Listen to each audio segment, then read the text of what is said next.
ಬಾಹ್ಯದಿಂದ ಪಾಕಿಸ್ತಾನಿಯರಿಂದ ಎಷ್ಟು ನಮ್ಮ ದೇಶಕ್ಕೆ ಆಪತ್ತಿದೆಯೋ ಅದಕ್ಕೆ 2 ಪಟ್ಟು ಹೆಚ್ಚಿನ ಆಂತರಿಕ ಆತಂಕ ಇರುವಂಥದ್ದು ಅಕ್ರಮ ಬಾಂಗ್ಲಾ ನುಸುಳುಕೋರಿ.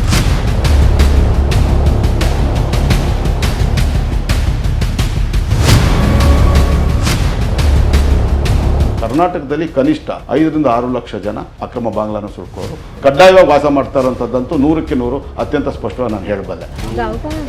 हमारा बांग्लादेश का उधर जो बॉर्डर है ना, वहाँ से जब आता हूँ तो उधर जो BI से होते हैं ना, उन लोगों को पैसा देना पड़ता है. वो देता 150 रुपया फालतू 1000 में. तो ऐसा कम से कम 15-20 हज़ार तो आराम से हो जाएंगे.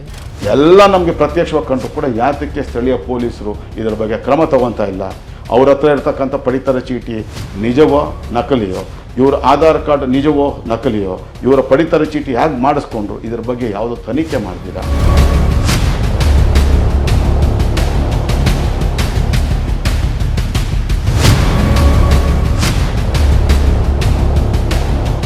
ಇವತ್ತು ಬೆಂಗಳೂರು ಮಹಾನಗರ ಬಹಳ ಆತಂಕಕಾರಿ ಪರಿಸ್ಥಿತಿಯಲ್ಲಿ ಇವತ್ತಿದೆ ಅಂತಂದರೆ ತಪ್ಪಾಗಲಾರ್ದು.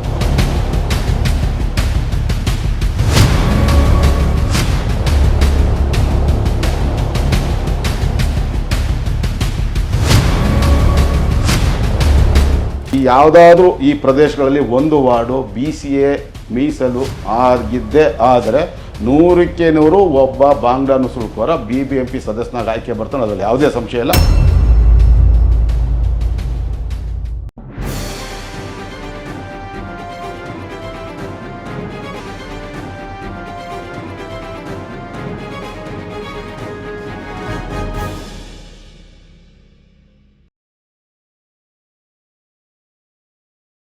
ನಮಸ್ತೆ, ಬಿ ಗಣಪತಿ ನ್ಯೂಸ್ ಚಾನಲಿಗೆ ಸ್ವಾಗತ.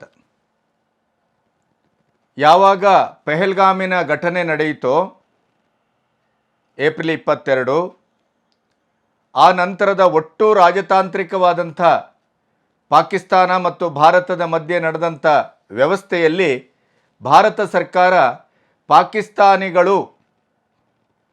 ಪಾಕಿಸ್ತಾನದ ಪ್ರಜೆಗಳು ಯಾರ್ಯಾರು ಎಷ್ಟು ವರ್ಷಗಳಿಂದ ಭಾರತದಲ್ಲಿ ನೆಲೆಸಿದ್ದೀರೋ ಅವರೆಲ್ಲರೂ ನಿಮ್ಮ ದೇಶಕ್ಕೆ ಹೋಗತಕ್ಕದ್ದು ಅನ್ನುವಂಥ ಒಂದು ಆದೇಶವನ್ನು ಹೊರಡಿಸ್ತು. ಎಲ್ಲ ರಾಜ್ಯಗಳಿಗೂ ಕೂಡ ಆ ಆದೇಶವನ್ನು ರವಾನಿಸಿತು. ಇದರ ಮಧ್ಯೆಯೇ CAA NRC ಬಗ್ಗೆ ಅತ್ಯಂತ ತಗಾದೆ ತೆಗೆದಂಥ ಕಾಂಗ್ರೆಸ್ಸಿಗರಿಗೆ ಕೂಡ ಈ ಸಂದರ್ಭದಲ್ಲಿ ಯಾರೂ ಮಾತಾಡುವಾಗಿರಲಿಲ್ಲ. ಗುಜರಾತ್ನಲ್ಲಿ, ಅಸ್ಸಾಂನಲ್ಲಿ, ದೆಹಲಿಯಲ್ಲಿ ಬಾಂಗ್ಲಾ ನುಸುಳುಕೋರರು ಮತ್ತು ಪಾಕಿಸ್ತಾನದ ಅಕ್ರಮ ನಿವಾಸಿಗಳು ಎರಡನ್ನೂ ಒಟ್ಟಿಗೆ ಸೇರಿ ಗುಡಿಸಿ ಹಾಕುವ ಕೆಲಸವನ್ನು ಮಾಡಿದೆ. ಆದರೆ ಎಲ್ಲೆಲ್ಲಿ, ಅದು ಜಾರ್ಖಂಡ್ ಇರ್ಬೋದು, ತೆಲಂಗಾಣ ಇರ್ಬೋದು, ಕರ್ನಾಟಕ ಇರ್ಬೋದು, ಅಲ್ಲೆಲ್ಲ ಎಲ್ಲೆಲ್ಲಿ ಕಾಂಗ್ರೆಸ್ ಸರ್ಕಾರ ಇದೆಯೋ ಅಲ್ಲಿ ಈ ರೀತಿಯ ಯಾವುದೇ ದೇಶದ ಒಳಿತಿಗಾಗಿ, ದೇಶದ ಆತ್ಯಂತಿಕ ಪರಿಸ್ಥಿತಿ, ದೇಶದ ಮೇಲೆ ಉಗ್ರರ ಅಮಾನುಷವಾದ ದಾಳಿ ನಡೆದಿದೆ ಅಂಥ ನಿರ್ಣಾಯಕ ಸಂದರ್ಭದಲ್ಲೂ ಕೂಡ ಕಾಂಗ್ರೆಸ್ಸಿನ ಆಡಳಿತ ಇರುವಂಥ ಪ್ರಾದೇಶಿಕತೆಯಲ್ಲಿ ಈ ಆದೇಶಕ್ಕೆ ಕವಡೆ ಕಾಸಿನ ಬೆಲೆಯೂ ಸಿಕ್ಕಿಲ್ಲ. ಅದು ಕರ್ನಾಟಕದಲ್ಲಿ ಹಾಗಾದರೆ ಯಾವ ಪರಿಸ್ಥಿತಿ ಇದೆ?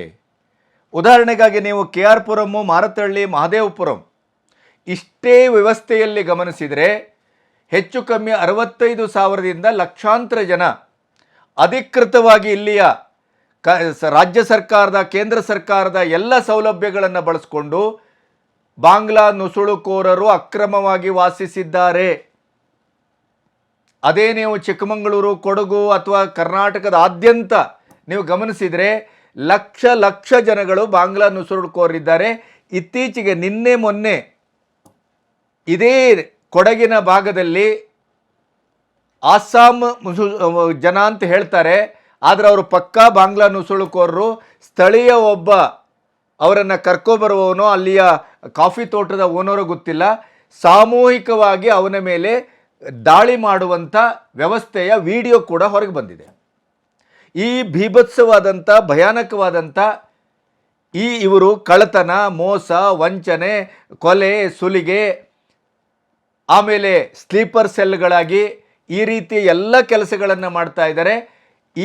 ಇವರ ಮೇಲೆ ಒಂದು ಕಣ್ಣನ್ನು ಇಟ್ಟು ಅದಕ್ಕೆ ಒಂದು ಸ್ಟ್ರಿಂಗ್ ಆಪರೇಷನನ್ನು ಮಾಡಿ ಆಮೇಲೆ ರಾಜ್ಯಾದ್ಯಂತ ಯಾವ್ಯಾವ ಭಾಗದಲ್ಲಿ ಎಷ್ಟೆಷ್ಟು ಜನ ಇದ್ದಾರೆ ಅನ್ನುವಂಥ ದಾಖಲಾತಿಯ ಸಮೇತ ತೆಗೆದು ನಮ್ಮ NR ರಮೇಶ್, ನಿಮಗೆ ಗೊತ್ತಿದೆ, ಅವರು ಹುಟ್ಟ ಹೋರಾಟಗಾರರು, ಸತ್ಯಸಂಧ, ಯಾವುದೇ ಅಕ್ರಮ ಎಲ್ಲೇ ನಡೆಯಲಿ ಹುಲಿಯ ಹಾಗೆ ನುಗ್ಗಿ ಅದನ್ನು ಸಂಪೂರ್ಣವಾಗಿ ಭೇದಿಸಿ ಕಾನೂನಿನ ಕ್ರಮಕ್ಕೆ ಮುಂದಾಗುವಂಥ, ಸ್ವತಃ ಮುಖ್ಯಮಂತ್ರಿ ಸಿದ್ದರಾಮಯ್ಯನ ಮೇಲೇನೆ ಕೇಸ್ ಜಡಿದು ಅವರಿಗೀಗ ಶಿಕ್ಷೆ ಆಗುವ ಮಟ್ಟಕ್ಕೆ ತಂದು ನಿಲ್ತಂಥ ಸಾವಿರಾರು ಕೇಸುಗಳು, ಸಾವಿರಾರು ಪುಟಗಳು, ಇವೆಲ್ಲವನ್ನು ಮಾಡುವಂಥ ಧೀಮಂತ ನಾಯಕ, ಹೋರಾಟಗಾರ ಮತ್ತು ಸತ್ಯಶೋಧಕ NR ರಮೇಶ್ ಅವರ ಬಾಯಲ್ಲಿ ಈ ಥರದ ಬಾಂಗ್ಲಾ ನುಸುಳುಕೋರರ ಒಂದು ಅವಾಂತರ ಕರ್ನಾಟಕದಲ್ಲಿ ಯಾವ ಮಟ್ಟದಲ್ಲಿ ನಡೀತಾ ಇದೆ ಅಂದರೆ ಇದು ಒಂದು ರೀತಿಯ ಬೂದಿ ಮುಚ್ಚಿದ ಕೆಂಡ, ಇದು ಸೈಲೆಂಟ್ ಬಾಂಬ್,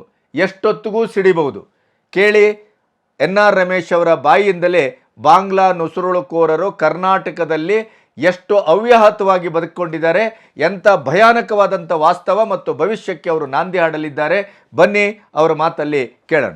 ಸರ್ ನಮಸ್ತೆ. ನಮಸ್ಕಾರ. ಈಗ ಭಾರತ ಬಹಳ ಆತ್ಯಂತಿಕವಾದಂಥ ಸ್ಥಿತಿಯಲ್ಲಿದೆ, ತುಂಬ ಕಠಿಣವಾದಂಥ ಪರಿಸ್ಥಿತಿಯನ್ನು ನಾವು ಎದುರಿಸ್ತಾ ಇದ್ದೇವೆ. ಪಾಕಿಸ್ತಾನ ನಮ್ಮ ಮೇಲೆ ಪೆಹಲ್ಗಾಮಿನ ಗಲಾಟೆ ಮಾಡಿದ ನಂತರ ಬಹುಶಃ ಇಡೀ ದೇಶದ 75 ವರ್ಷದಲ್ಲಿ ಯಾವ ಪ್ರಧಾನಿಯೂ ತೆಗೆದುಕೊಳ್ಳದೇ ಇದ್ದಂಥ ಅತ್ಯಂತ ಕಠಿಣವಾದ ನಿರ್ಧಾರವನ್ನು ಮೋದಿಯವರು ತೆಗೆದುಕೊಂಡಿದ್ದಾರೆ. ಅದರಲ್ಲಿ ಒಂದು, ಪಾಕಿಸ್ತಾನದ ಮೂಲದಿಂದ ಬಂದು ಇಲ್ಲಿ ನೆಲೆಸಿದಂಥವರು, ಅಲ್ಲಿಯ ಪ್ರಜೆಗಳು ಇಲ್ಲಿ ನೆಲೆಸಿದ್ದಾರೆ, 30-40 ವರ್ಷಗಳಿಂದ ನೆಲೆಸಿದವರು, ಅವ್ರನ್ನೆಲ್ಲ ಈಗ ಗುಡಿಸಿ ಹೊರಗಡೆ ಹಾಕುವ ಕೆಲಸ ನಡೀತಾ ಇದೆ. ಗುಜರಾತಲ್ಲಿ ನಿಮ್ಗೆ ಗೊತ್ತಿದೆ, ಇದೇ ಸಂದರ್ಭದಲ್ಲಿ ಅಲ್ಲಿ ಬಾಂಗ್ಲಾದ ರೋಹಿಂಗ್ಯಾಗಳನ್ನು ಕೂಡ ಅಲ್ಲಿ ಹೊರಗಡೆ ಹಾಕೋದು ಬುಲ್ಡೋಜರ್ ಕಾರ್ಯಾಚರಣೆ ನಡೀತಾ ಇದೆ. ಮಹಾರಾಷ್ಟ್ರದಲ್ಲಿ ನಡೀತಾ ಇದೆ, ದೆಹಲಿಯಲ್ಲೂ ನಡೀತಾ ಇದೆ. ಆದರೆ ನನಗೊಂದು ಸಂದೇಹ ಇದೆ, ಏನು ಅಂತಂದರೆ ದೇಶದಲ್ಲಿ ಈಗ ಅದು ತೆಲಂಗಾಣ ಇರ್ಬೋದು, ಕರ್ನಾಟಕ ಇರ್ಬೋದು, ಜಾರ್ಖಂಡ್ ಇರ್ಬೋದು, ಈ ಥರದ ಎಲ್ಲೆಲ್ಲಿ ಕಾಂಗ್ರೆಸ್ ಸರ್ಕಾರ ಇದೆ ಅಲ್ಲಿ ಎಲ್ಲಿಯೂ ಈ ಥರದ ಒಂದು ಕಾರ್ಯಾಚರಣೆ ದೇಶದ ಹಿತದೃಷ್ಟಿಯಿಂದ ಪ್ರಧಾನಿ ಕಾರ್ಯಾಲಯ ಅಥವಾ ಹೋಮ್ ಮಿನಿಸ್ಟ್ರಿಯಿಂದಲೇ ಈ ಥರದೊಂದು ಕಾಯ್ದೆಯಾಗಿ ಅಥವಾ ಆದೇಶವಾಗಿ ಬಂದಾಗಲೂ ಕೂಡ ಅದನ್ನೇ ಯಾರೂ ಸರಿಯಾಗಿ ಮಾಡ್ತಾ ಇಲ್ಲ ಅಂತ ನನಗೊಂದು ಸಂದೇಹ ಇದೆ. ನೀವು ಇತ್ತೀಚೆಗೆ ಇದರ ಬಗ್ಗೆ ಕರ್ನಾಟಕದಲ್ಲಿ ಬಹಳ ಬೃಹತ್ತಾದಂಥ ಒಂದು ಕಾರ್ಯಾಚರಣೆ ಮಾಡಿದ್ದೀರಿ ಅಂತ ನಾನು ಕೇಳಲ್ಪಟ್ಟೆ. ಹಾಗಾಗಿ ಕರ್ನಾಟಕದ ಪರಿಸ್ಥಿತಿ ಏನು, ಕರ್ನಾಟಕದಲ್ಲಿ ಎಷ್ಟು ಬಾಂಗ್ಲಾದೇಶದವರಿದ್ದಾರೆ, ನಿಮಗೆ ಅಧಿಕೃತವಾಗಿ ನೀವು ಮಾಡಿದ ಕಾರ್ಯಾಚರಣೆಯಲ್ಲಿ ಕಂಡ ಸತ್ಯ ಏನು, ಅದನ್ನು ಇವತ್ತು ನೀವು ಕೂಲಂಕಷವಾಗಿ ಅದನ್ನು ಹೇಳಬೇಕು ಅಂತ ನಾನು. ಖಂಡಿತವಾಗ್ಲೂ ನಮಗೆ ಬಾಹ್ಯದಿಂದ ಪಾಕಿಸ್ತಾನಿಯರಿಂದ ಎಷ್ಟು ನಮ್ಮ ದೇಶಕ್ಕೆ ಆಪತ್ತಿದೆಯೋ ಅದಕ್ಕೆ 2 ಪಟ್ಟು ಹೆಚ್ಚಿನ ನಮಗೆ ಆಂತರಿಕವಾಗಿ ಆತಂಕ ಇರುವಂಥದ್ದು ಅಕ್ರಮ ಬಾಂಗ್ಲಾ ನುಸುಳುಕೋರಿಂದ. ಈಗಾಗಲೇ ಸುಮಾರು 3 ಕೋಟಿಗೂ ಹೆಚ್ಚು ಬಾಂಗ್ಲಾ ನುಸುಳುಕೋರರು ಭಾರತದೊಳಗೆ ನುಸುಳಿ ವಾಸ ಮಾಡ್ತಾ ಇರ್ತಕ್ಕಂಥದ್ದು. ಭಾರತೀಯ ನಾಗರಿಕರಿಗೆ ಸಿಗಬೇಕಾಗಿರ್ತಕ್ಕಂಥ ಎಲ್ಲ ಮೂಲಭೂತ ಸೌಕರ್ಯಗಳನ್ನು ಅವರು ತಮ್ಮದೇ ಆದಂಥ ರೀತಿಯಲ್ಲಿ ತಮ್ಮ ಮತವನ್ನೇ ಅವಲಂಬಿಸಿರ್ತಕ್ಕಂಥ ದೇಶದ್ರೋಹಿ ರಾಜಕಾರಣಿಗಳ ಮೂಲಕ ಮಾಡಿಸ್ಕೊಂಡಿರ್ತಕ್ಕಂಥದ್ದು ಬಹಿರಂಗ ಸತ್ಯ. ಅದನ್ನು ದಾಖಲೆಗಳು ಸಹಿತ ನಾನು 2013ರಲ್ಲೇ ನಾವು ಸುಧೀರ್ ಶೆಟ್ಟಿ ಅಂತ ನಮ್ಮ ಸ್ನೇಹಿತರು, ಅವರು ಕೂಡ ಒಬ್ಬರು ಹೋರಾಟಗಾರರು ಮತ್ತು ಪತ್ರಕರ್ತರು ಕೂಡ ಆಗಿದ್ದಾರೆ, ಅವರ ಮೂಲಕ ನಾವು ಆ ಕಾರ್ಯಾಚರಣೆಯನ್ನು ನಡೆಸಿ ಬಯಲಿಗೆಳೆಯುವಂಥ ಕೆಲಸವನ್ನು ಮಾಡಿದ್ವಿ. ನೀವು ಹೇಳಿದ್ರಿ, ದೇಶದಲ್ಲಿ ಅತಿ ಹೆಚ್ಚು ಬಾಂಗ್ಲಾ ನುಸುಳುಕೋರು ವಾಸ ಮಾಡ್ತಾ ಇರ್ತಕ್ಕಂಥದ್ದು ಮೊದಲನೇದು ಪಶ್ಚಿಮ ಬಂಗಾಳ, ಎರಡನೇದು ಅಸ್ಸಾಮು, ಅದಾದ ನಂತರ ತೆಲಂಗಾಣ, ಈ ರೀತಿಯ ಪ್ರದೇಶಗಳಲ್ಲಿ ವಾಸ ಮಾಡ್ತಾ ಇದ್ದಾರೆ. ಅಲ್ಲಿನ ರಾಜಕಾರಣಿಗಳು ತಮ್ಮ ಸ್ವಾರ್ಥಕ್ಕೋಸ್ಕರ ತಮ್ಮ ಮತ ಬ್ಯಾಂಕನ್ನು ಗಟ್ಟಿ ಮಾಡ್ಕೊಳ್ಳೋಕ್ಕೆ, ಹಿಂದೂ ಮತಗಳು ನಮಗೆ ಲಭಿಸೋದೇ ಇಲ್ಲ ಅನ್ನೋ ಒಂದು ಖಾತ್ರಿಯಾಗಿರೋದ್ರಿಂದ ಕನಿಷ್ಠ ಇವ್ರ ಮೂಲಕ ನಾವು ಅಧಿಕಾರಕ್ಕೆ ಏರಬೇಕು, ನಮಗೆ ಅಧಿಕಾರ ಮುಖ್ಯ, ದೇಶ ನಮ್ಮ ನಂತರ ಏನಾದರೂ ಪರವಾಗಿಲ್ಲ ಅನ್ನೋ ಒಂದು ಆ ಮನೋಭಾವ, ದುಷ್ಟ ಮನೋಭಾವ ಇಟ್ಕೊಂಡು ಅವ್ರು ಕೆಲಸ ಮಾಡ್ತಾರೋ ಅಂತಂದರೆ ಇವತ್ತು ದೇಶ ಇಂಥ ಪರಿಸ್ಥಿತಿ ಎದುರಿಸ್ತಾ ಇರೋವಂಥದ್ದು. ವಿಶೇಷವಾಗಿ ಕರ್ನಾಟಕ ರಾಜ್ಯ, ಅದರಲ್ಲೂ ಬೆಂಗಳೂರು ಮಹಾನಗರ ಎಂಥ ಆತಂಕಕಾರಿ ಪರಿಸ್ಥಿತಿಯಲ್ಲಿ ಇದೆ ಅಂತಂದರೆ ಯಾರೂ ಕೂಡ ಇದನ್ನು ಕಳೆದ 10-12 ವರ್ಷಗಳಿಂದ ನಾವು ಈ ಪ್ರಕರಣವನ್ನು ಬಯಲಿಗೆಳೆದ ನಂತರ ಕೂಡ ಯಾರೂ ಅಷ್ಟು ಗಂಭೀರವಾಗಿ ತೊಗೊಳ್ಳೋವಂಥ ಕೆಲಸವನ್ನು ನಾಗರಿಕರು ಮಾಡಬೇಕಾಗಿತ್ತು, ಮಾಡ್ತಾ ಇಲ್ಲ. ಅದಾದ ನಂತರ ಪೊಲೀಸ್ ಇಲಾಖೆ ಮಾಡಬೇಕಾಗಿತ್ತು, ಅವರು ಕೂಡ ತಮ್ಮದೇ ಆದ ಕಾರಣಗಳಿಗೆ ಅದು ಸುಮ್ಮನಾಗಿರ್ತಕ್ಕಂಥದ್ದು. ಕೇವಲ ಬೆಂಗಳೂರು ಮಹಾನಗರದ ಒಂದೇ ಒಂದು ರಿಂಗ್ ರಸ್ತೆ, ಮಾರತ್ತಹಳ್ಳಿ ರಿಂಗ್ ರಸ್ತೆ ಮಾತ್ರ ಹೇಳೋದಾದರೆ, ಜಕ್ಸಂದ್ರ ಜಂಕ್ಷನಿಂದ ಪ್ರಾರಂಭ ಆಗೋ ಮಾರತ್ತಹಳ್ಳಿ ರಿಂಗ್ ರಸ್ತೆ ಕುಂದಲಳ್ಳಿ ಗೇಟ್ಗೆ ಅಂತ್ಯ ಆಗ್ತದೆ. ಮಾರತ್ತಹಳ್ಳಿ ಜಕ್ಸಂದ್ರ ಜಂಕ್ಷನು, ಮಾರತ್ತಹಳ್ಳಿ ಜಂಕ್ಷನು, KR ಪುರ ಕೆರೆ, ಕುಂದಲಹಳ್ಳಿ ಗೇಟು, ಮುನ್ನೇಕೊಳಲು, ಕಾಡು ಬೀಸ್ನಹಳ್ಳಿ, ದೇವರ ಬೀಸ್ನಹಳ್ಳಿ, ಈ ಎಲ್ಲ ಭಾಗಗಳು ಒಂದು ಮಹದೇವಪುರ ಮತ್ತು KR ಪುರ ವಿಧಾನಸಭಾ ಕ್ಷೇತ್ರಗಳ ವ್ಯಾಪ್ತಿಗೆ ಬರುವಂಥದ್ದು. ಮತ್ತೊಂದು ಬನೇಘಟ್ಟ ರಸ್ತೆಗೆ ಹೊಂದ್ಕೊಂಡಂಗಿರ್ತಕ್ಕಂಥ ಚಿಕ್ಕಬೇಗೂರು ಗ್ರಾಮ, ಅದು ಬೆಂಗಳೂರು ದಕ್ಷಿಣ ವಿಧಾನಸಭಾ ಕ್ಷೇತ್ರದ ವ್ಯಾಪ್ತಿಗೆ ಒಳಪಡುವಂಥದ್ದು. ಕೇವಲ ಈ 3 ವಿಧಾನಸಭಾ ಕ್ಷೇತ್ರಗಳಿಗೆ ಒಳಪಡುವಂಥ ಪ್ರದೇಶಗಳಲ್ಲಿ ಮಾತ್ರ 65,000ಕ್ಕೂ ಹೆಚ್ಚು ಬಾಂಗ್ಲಾ ನುಸುಳುಕೋರು ವಾಸ ಮಾಡ್ತಾ ಇರುವಂಥದ್ದನ್ನ ದಾಖಲೆಗಳು ಸಹಿತ ನಾವು ಸ್ಟಿಂಗ್ ಆಪರೇಷನಲ್ಲಿ 12 ವರ್ಷಗಳ ಕೆಳಗೆ ನಾವು ಬಹಿರಂಗ ಮಾಡಿದ್ದೇವೆ. ಹಾಗೆ ಚಿಕ್ಕಮಗಳೂರು ಮತ್ತು ಕೊಡಗು ಕಾಫಿ ಎಸ್ಟೇಟ್ಗಳಲ್ಲಿ ಕನಿಷ್ಠ 2 ಲಕ್ಷಕ್ಕೂ ಅಧಿಕ ಮಂದಿ ಇವತ್ತು ಬಾಂಗ್ಲಾ ನುಸುಳುಕೋರು ಅಲ್ಲಿ ಕೆಲಸ ಕಾರ್ಮಿಕರಾಗಿ, ಕಾಫಿ ಎಸ್ಟೇಟ್ ಕಾರ್ಮಿಕರಾಗಿ ನೌಕರ ಕೆಲಸ ಮಾಡ್ತಾ ಇರ್ತಕ್ಕಂಥ ವಿಷಯಗಳು ಕೂಡ ನಾವು ದಾಖಲೆಗಳು ಸಹಿತ ಬಹಿರಂಗ ಮಾಡಿದ್ದೀವಿ. ಕಾರಣ ಇಷ್ಟೇ, ಒಂದು ನಾವು 2013-14ರಲ್ಲಿ ಇವರು ಈ ಪ್ರದೇಶಕ್ಕೆ ಬಂದಿದ್ದಾಗೆ ಇವರಿಗೆ ಸಹಾಯ ಮಾಡಿದವರು ಯಾರು? ಭಾರತೀಯ ನಾಗರಿಕರಿಗೆ ಮಾತ್ರ ಸಿಗಬೇಕಾಗಿರ್ತಕ್ಕಂಥ ಮೂಲಭೂತ ಸೌಕರ್ಯಗಳು ಇವ್ರಿಗೆ ಕಲ್ಪಿಸ್ಕೊಟ್ಟಂಥ ಪುಣ್ಯಾತ್ಮ ದೇಶದ್ರೋಹಿಗಳು ಯಾರು ಅಂತ ಹೇಳಿ ಹೇಗಾದರೂ ಮಾಡಿ ಇವ್ರನ್ನ ಬಾಯಿ ಬಿಡಿಸ್ಬೇಕು ಅಂತ ಹೇಳಿ ನಾವು ಹಿಡನ್ ಕ್ಯಾಮ್ರಾಗಳನ್ನು ಹಾಕ್ಕೊಂಡು ಈ ಒಂದು ಪ್ರದೇಶಗಳಿಗೆ ಹೋದಾಗ ಗುಂಪಾಗಿ 2,000, 3,000, 4,000, 5,000 ಮಂದಿ ಒಟ್ಟಿಗೆ ವಾಸ ಮಾಡುವಂಥದ್ದು. ಇವರು ಸಂಜೆ ಹೊತ್ತು ಮಾತ್ರ ದೊಡ್ಡ ಬುಟ್ಟಿಯನ್ನು ಇಟ್ಕೊಂಡು 3 ಚಕ್ರದ ಸೈಕಲ್ಗಳ ಮೂಲಕ ಕಸ ಚಿಂದಿಯಾಯವರ ವೇಷದಲ್ಲಿ ಹೋಗುವಂಥದ್ದು. ಚಿಂದಿಯಾಯ ಕೆಲಸ ಮಾಡ್ತಾರೆ. ಅದ್ರ ಜೊತೆಗೆ ಬೆಂಗಳೂರು ಮಹಾನಗರದಲ್ಲಿ ಈ ಹಿಂದೆ ಯಾವತ್ತೂ ಕಂಡು ಕೇಳಿರದ ರೀತಿಯಲ್ಲಿ ಮನೆ ಕಳ್ತನ, ಒಂದು ಬಾಗಲ್ಬುರಿಯವರು ಅಥವಾ ಹಿಂದ್ಗಡೆ ಕನ್ನಕೊರೆಯವರು ಆ ಥರ ಮಾಡ್ತಾಯಿದ್ರು ಸ್ಥಳೀಯರು. ಕೈ ಬಾಂಬನ್ನು ಹಾಕಿ ಮನೆಗಳ್ತನ ಮಾಡಿದಂಥ ಒಂದು ಪ್ರಕರಣ ಇರಲಿಲ್ಲ. ಆದರೆ KR ಪುರಮಲ್ಲಿ 2014ರಲ್ಲಿ ಆ ಪ್ರಕರಣ ಬಯಲಿಗೆ ಬಂದ ನಂತರ, ನಾವು ಸ್ಟಿಂಗ್ ಆಪರೇಷನ್ ಮಾಡಿದ ನಂತರ ಬಯಲಿಗೆ ಬಂತು. ಅಲ್ಲಿ ಅರೆಸ್ಟ್ ಆದಂಥವ್ರು ಬಾಂಗ್ಲಾ ನುಸುಳುಕೋರು. JP ನಗರ ಪೊಲೀಸ್ ಠಾಣೆ ವ್ಯಾಪ್ತಿಯಲ್ಲಿ 2015-16ರಲ್ಲಿ ಒಂದು ಪ್ರಕರಣ ಬಂತು. 300 ಮೀಟರಷ್ಟು ದೂರಕ್ಕೆ ಗೋಡೆಯನ್ನು, ಕಟ್ಟಡದ ಪಾಯವನ್ನು ಕೊರೆದು ಒಂದು ಜ್ಯುವೆಲ್ಲರಿ ಶಾಪ್ ಒಳಗಿಂದ ಹೋಗಿ ಟೈಲ್ಸನ್ನು ತೆಗೆದು ಅಲ್ಲಿ ಸುಮಾರು ಒಂದು 2-2.5 ಕೋಟಿ ರೂಪಾಯಿಯಷ್ಟು ಚಿನ್ನಾಭರಣಗಳನ್ನ ಕದ್ದು ಆನಂತರ ಪೊಲೀಸರಿಗೆ 6 ಮಂದಿ ಸಿಕ್ಕಾಕೊಂಡಿದ್ದು. ಅದು ಅಕ್ರಮ ಬಾಂಗ್ಲಾ ನುಸುಳುಕೋರು. ಈ ರೀತಿಯ ಕ್ರಿಮಿನಲ್ ಚಟುವಟಿಕೆಗಳೆಲ್ಲ ಅವ್ರು ತೊಡಗಿಸ್ಕೊಂಡು कुछ नहीं है हमारा। उधर जब बॉर्डर है ना, वहाँ से जब आता हूँ तो उधर जब BI से होते हैं ना, उन लोगों को पैसा देना पड़ते है। गाँव कहाँ है?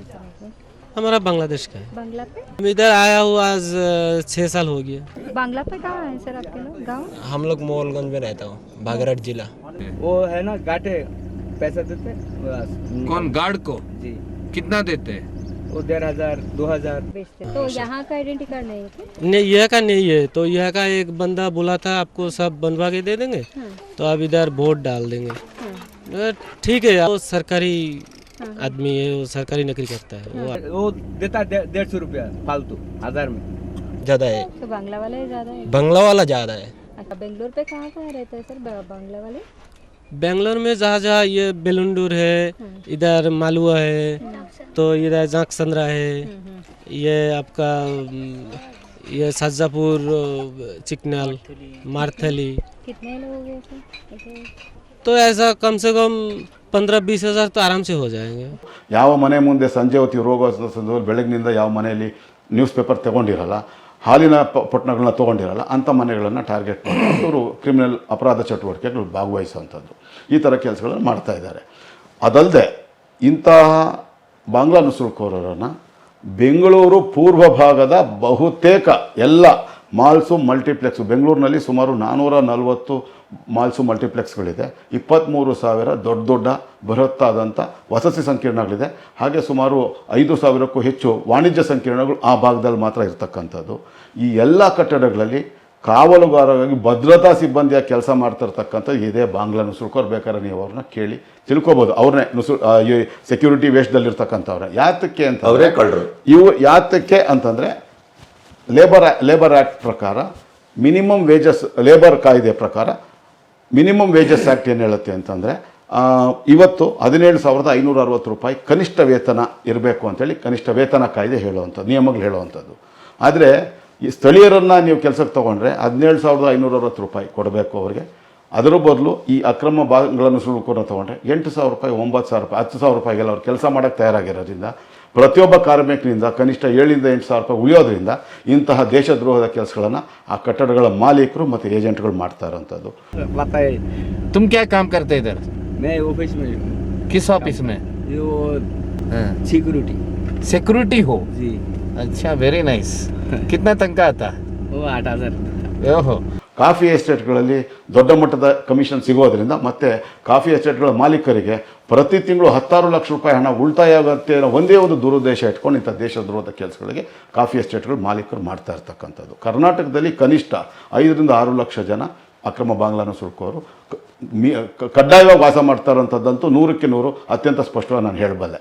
ಇಲ್ಲಿ ಇವರನ್ನ ನಾವು ಏನಾದ್ರು ಮಾಡಿ ಬಾಯಿ ಬಿಡಿಸ್ಬೇಕು ಅಂತೇಳಿ ಹಿಡನ್ ಕ್ಯಾಮ್ರಾಗಳನ್ನು ಇಟ್ಕೊಂಡು ನಮ್ಮ ರಕ್ಷಣೆಗೆ ನನ್ನ ಜೊತೆ ಇಬ್ಬರು ಮಾಧ್ಯಮದವರು ಬಂದಿದ್ದರು ಆ ಸಂದರ್ಭದಲ್ಲಿ, ಹಾಗೆ ಸುಧೀರ್ ಶೆಟ್ಟಿ ಅವರು ನಮ್ಮ ಸ್ನೇಹಿತರು ಬಂದಿದ್ದಂಥ ಸಂದರ್ಭದಲ್ಲಿ ಈಚೆ ಕಡೆ ನಮ್ಮ ರಕ್ಷಣೆಗೆ ಅಂತ ಒಂದು 200 ಜನ ನಮ್ಮ ಸ್ನೇಹಿತರುಗಳನ್ನ ಇರಿಸಿ ಅವರ ಕೈಲಿ ಕ್ರಿಕೆಟ್ ಬ್ಯಾಟ್ಗಳನ್ನು ಹಾಕಿ ಸ್ಟಿಕ್ಗಳನ್ನು ಕೊಟ್ಟು ಏನಾದ್ರು ವ್ಯತ್ಯಾಸ ಆದರೆ ಅಂತ ಹೇಳಿ ನಾವು ಒಳಗಡೆ ಹೋಗಿ ಇವರನ್ನು ಸಂದರ್ಶನ ಮಾಡಿದಾಗ ಅವ್ರಿಗೆ ಕ್ಯಾಮ್ರಾ ಇರೋವಂಥದ್ದು ಗೊತ್ತಿಲ್ಲ, ನೇರವಾಗಿ ನಮ್ಮ ಹತ್ರ ಮಾತಾಡ್ತಾಯಿದ್ರು. ನಾವು ಆಗ 500 ರೂಪಾಯಿನ ಒಂದು 4 ನೋಟ್ಗಳನ್ನು ಒಬ್ಬೊಬ್ಬರ ಕೈಲಿ ಕೊಟ್ಟಾಗ 2,000 ರೂಪಾಯಿ ಅಷ್ಟು ಹಣವನ್ನು ಕೊಟ್ಟಾಗ ಅವರು ಅವರದೇ ಶೈಲಿಯಲ್ಲಿ ಮಾತಾಡ್ಕೊಂಡರು. ಮೊದಲು ನಾವು ಕೇಳಿದ್ದು ನಿಮ್ಮ ಪ್ರಧಾನಮಂತ್ರಿ ಯಾರು ಅಂತಂದಾಗ ಅವ್ರ ಬಾಯಲ್ಲಿ ಬಂದಿದ್ದು ಶೇಖ್ ಹಸೀನಾ ಅಂತ.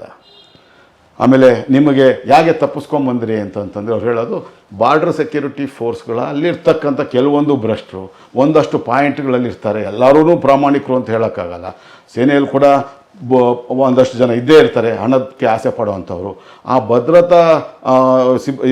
ಭದ್ರತೆಗೆ ನಿಯೋಜಿಸಿರ್ತಕ್ಕಂಥ ಬಾರ್ಡರ್ ಸೆಕ್ಯೂರಿಟಿ ಫೋರ್ಸ್ನ ಕೆಲವೊಂದಷ್ಟು ಬೆರಳಿಕೆಯಷ್ಟು ಒಂದು ಭ್ರಷ್ಟರನ್ನು ಇವರು ಆಯ್ಕೆ ಮಾಡಿಕೊಂಡು ಸಂಜೆ ಮಧ್ಯಾಹ್ನ 3 ಗಂಟೆಯಿಂದ ಸಂಜೆ 4 ಗಂಟೆಯೊಳಗೆ ಶಿಫ್ಟು ಬದಲಾಗುವಂಥ ಸಂದರ್ಭದಲ್ಲಿ ಯಾರು ಇವ್ರ ಜೊತೆ ಒಪ್ಪಂದ ಮಾಡ್ಕೊಂಡಿರ್ತಾನೆ ಆತನಿಗೆ ತಲಾ 2 ರಿಂದ 3 ಸಾವಿರ ರೂಪಾಯಿ ಅಷ್ಟು ಹಣ ಕೊಟ್ಟರೆ ಅವನು 10 ನಿಮಿಷ ಕಾಲಾವಕಾಶ ಕೊಡ್ತಾನೆ.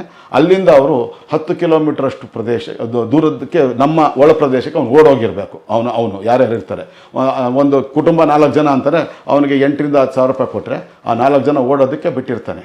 ಅವರು 1 ಕಿಲೋಮೀಟರ್ ಅಷ್ಟು ದೂರ ಅವನು 10 ನಿಮಿಷ ಓಡಿದ ನಂತರ ಅವನು ಭಾರತ ಪ್ರದೇಶವನ್ನು ಸೇರ್ಕೊಳ್ತಾನೆ. ಹೇಳಿ ಕೇಳಿ ಅಸ್ಸಾಮು ಅಥವಾ ವೆಸ್ಟ್ ಬೆಂಗಾಲು ಸಿಗೋದ್ರಿಂದ ಅಲ್ಲಿ ಇಂಥವ್ರಿಗೆಲ್ಲ ಅನಾಯಾಸವಾಗಿ ಅವ್ರಿಗೆ ಅನುಮತಿ ಸಿಗುತ್ತೆ.